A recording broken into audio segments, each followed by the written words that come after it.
여러분 안녕하십니까. 이재명 불가론이 확산되고 있습니다. 비명계가 주도하는 플랜 B가 지금 북상하고 있습니다. 자, 이재명 절대 강자로 불리면서 사실상 대세론을 형성했습니다. 하지만 대세론이 흔들리고 있습니다. 민주당은 패닉에 빠졌습니다. 이번에 나온 공정 여론조사에 의하면 지금 국민의힘의 약 12% 정도 뒤지고 있습니다. 국민의힘에 민주당이 완벽히 뒤지고 있습니다. 이제 이거는 한때 더블당이 국민의힘을 갖다가 2배로 앞섰던 거, 그 더블 스코어를 앞서던 더블당이 이제는 더블 스코어로 뒤지게 생겼습니다. 이런 상황에서 이재명을 더 이상 민주당에서는 절대 강자로 보지 않습니다. 이제는 군웅 할거하고 있습니다. 김부겸, 김경수 일어나고 있습니다. 너나 나나 이제 한번 해볼 만하다. 이재명 제껴버리자. 심지어 김영록 전남지사까지도 대선에 나간다는 말이 나왔습니다. 야, 김영록까지도 이제는 누가 이재명을 무서워하느냐? 아무도 무서워하지 않는다. 김두관도 나올 것이다. 또 임종석도 나올 것이다. 그리고 어쩌면 반 이재명을 형성하고 이재명 빼고서 나머지가 함께 뭉칠지도 모른다. 왜 그러냐? 민주당을 들여다보면 민주당이 온전히 이재명이 당이 아니다. 이번에 이재명이가 양산에 가서 문재인한테 SOS를 쳤지만 문재인은 완전히 문전박대했습니다. 겉으로는 환영처럼 보이지만 실제로는 문전박대입니다. 환영을 하려면 어떻게 말해야 되느냐? 민주당은 이재명 중심으로 뭉쳐야 됩니다. 그래서 꼭 대선 승리를 이끌어내야 됩니다. 이렇게 말해야 완전히 문재인이 이재명 편을 들어주는 겁니다. 문재인이 이재명을 도와주는 방법은 민주당은 이재명 당대표 중심으로 뭉쳐야 됩니다. 그리고 대선을 준비해야 됩니다. 다른 사람들은 모두 이재명을 도와주세요. 이렇게 말해야 되는데 그렇게 말하지 않았습니다. 이재명 보고 포용하라. 김경수도 그리고 김부겸도 포용해야 된다. 생각이 다른 사람들까지도 포용해야 된다. 이렇게 얘기를 했습니다. 이 얘기는 이재명을 탓하는 거죠. 이재명, 네가 탓을 제대로 안 해가지고 네 탓 때문에 네가 제대로 안 해가지고 지금 민주당이 이 죽쓰는 거 아니냐. 사실 이 속에는 뭐가 있습니까? 아니 윤석열이 지금 체포되고 구속되고 지금 탄핵 재판 받고 있는데 뭐야 지금 왜 민주당이 이렇게 죽을 쓰는 거야? 이래가지고 대선 이길 수 있겠어? 이제는 너 갖고 안 돼. 누구 얘기가 똑같아요. 김경수 얘기가 똑같아요. 김경수가 뭐라고 그랬습니까? 완전히 지금 이재명을 갖다가 탓하면서 이재명 때문에 당 나간 사람들한테 사과해야 된다. 이런 얘기를 했잖아요. 이 얘기는 이재명 때문에 당이 분열됐다. 옛날에 민주당이 아니다. 이런 얘기고, 그 다음에 임종석이 뭐라고 그랬습니까? 이재명이 부족해서 졌다. 대선에서 이재명이 부족해서 졌다. 서울에서만 36만 표를 졌다. 이 얘기는 뭐예요? 이재명 너 때문에 저번에 대선 말아먹은 거야. 그게 문재인 때문이 아니야. 왜요? 이재명 문재인 탓을 했잖아요. 문재인 전 정부에서 뻘짓해가지고서 이길 수 없었다. 말하자면 그렇게 친명은 생각을 해요. 그런데 친문이 무슨 얘기야. 이재명이 부족해서 진 거야. 서울에서만도 36만 표를 졌잖아. 서울에서 김대중도 이기고 노무현도 이기고 다 이겼어. 근데 왜 너는 지는 거야? 문재인도 서울에서 이겼어. 저번에 그 대선에서 이길 때 결국 서울에서 진 것 때문에 이재명이 진 거 아니야. 그런 얘기예요. 결국 문재인 탓하지 말아라. 이재명 너 때문에 대선 말아먹었다. 이 얘기에는 무슨 얘기가 들어있습니까? 또 너 때문에 질 것 같다 지금. 네가 지금 민주당을 갖다가 독재당으로 만들고 입법 독재하고 그렇지 않습니까?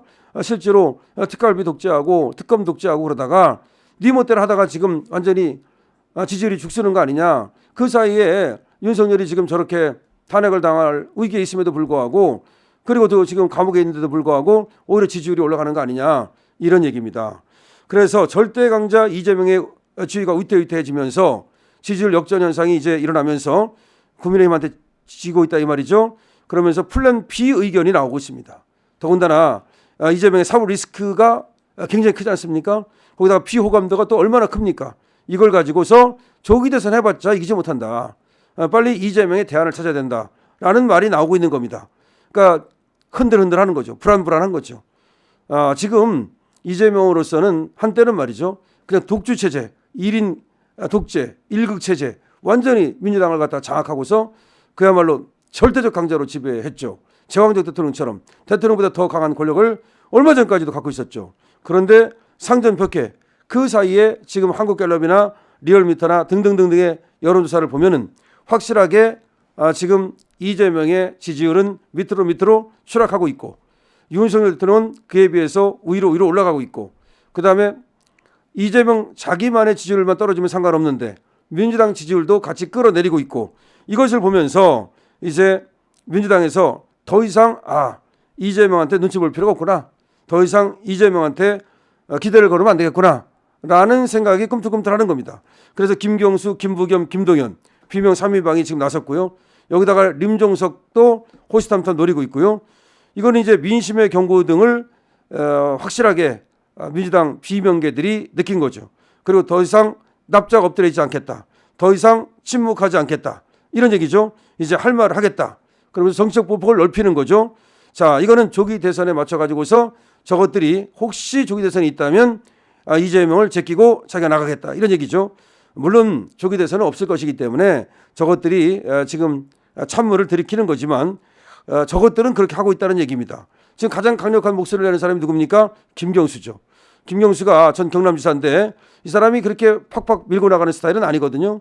신중하다는 말을 듣고 있는데 설 연휴 기간 중에 말이죠. 페이스북에다가 여러 가지 글을 올렸어요. 일극체제, 정당 사유화 이걸 지적하고 이걸 버리지 않으면 희망이 없다. 뭐 이런 말을 하고요.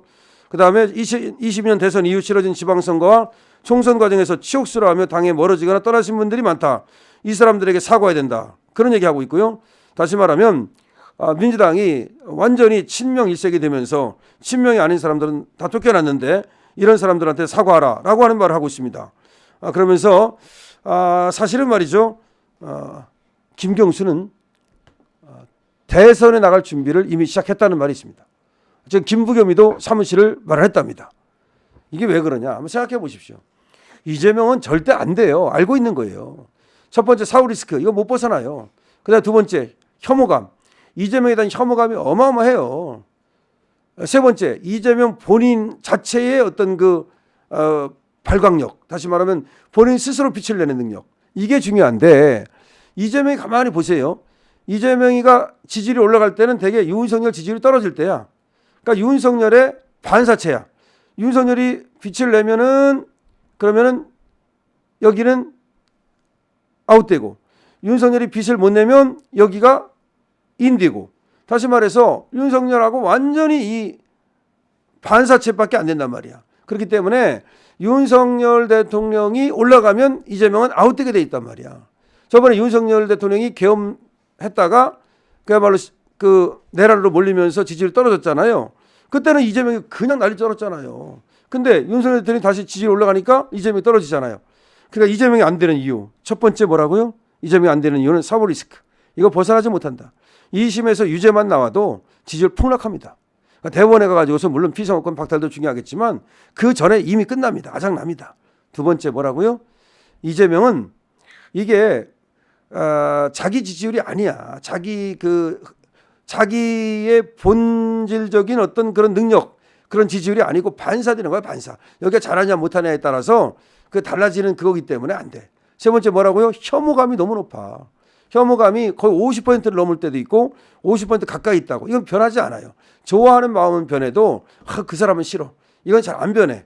그러니까 이 세 가지 때문에 이재명은 될 수가 없어요. 그렇기 때문에 어떻게 보면 김부겸이나 김동연이나 뭐 이런 김경수나 림종석이나 이런 애들이 그걸 보고서 지금 벌써부터 스타트를 끄는 거예요. 스타트 끊었어요. 그러니까 민주당은 이제 더 이상 그리고 이재명은 이제 더 이상 이제 뭐 지금까지 얼마나 난리 떨었습니까? 뭐 입법 독재하고 그다음에 무슨 여러 가지 독재하면서 난리 떨었는데 끝났습니다. 그것도 끝났다고 저는 봐요. 이제 민주당도 분화될 겁니다.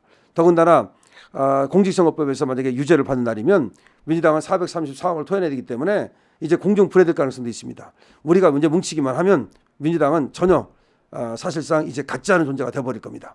여러분 댓글 달아주시고요. 그리고 공유 부탁드립니다. 물론 구독해 주시고요. 강실업 TV입니다.